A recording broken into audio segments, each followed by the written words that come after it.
Lijep pozdrav svima i dobrodošli na kanal Zlatina kuhinja. Danas ćemo praviti džem od jagoda. Ja ću praviti manju količinu, a vi ako želite više samo poduplajte. Pravit ću od 1 kg jagoda i 300 g šećera. Jagode znači treba dobro oprati i očistiti i ovako ih na kockice izrezati.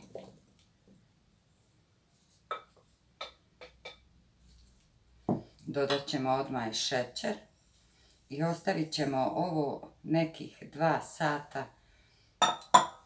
Evo, jagode su odstojale 2 sata u šećeru, šećer se fino istopio. Sad ćemo staviti fino da kuhaju. Kad prokuhaju smanjite temperaturu na srednju onako, na 3 neku.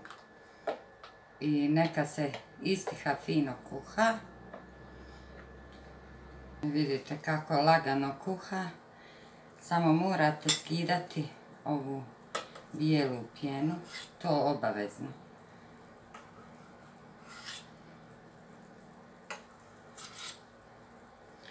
Ako ne skinete pjenu, džem se hoće pokvariti.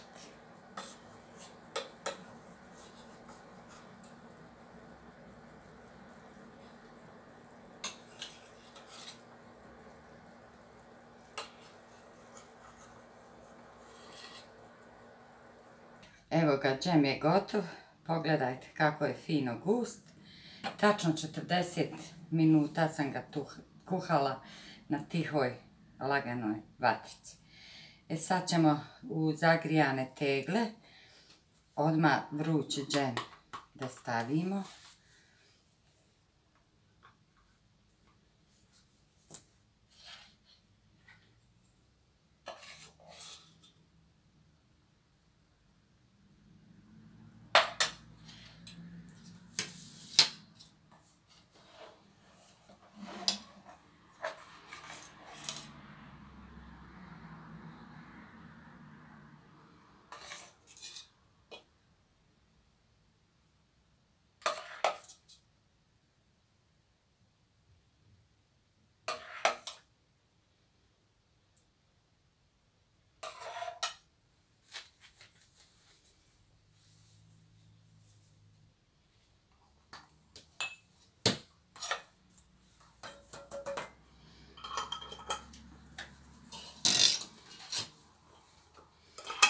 I odmah dobro zaklapamo i prevrćemo teglu na poklopac.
Džem je prekrasan, probajte i napravite.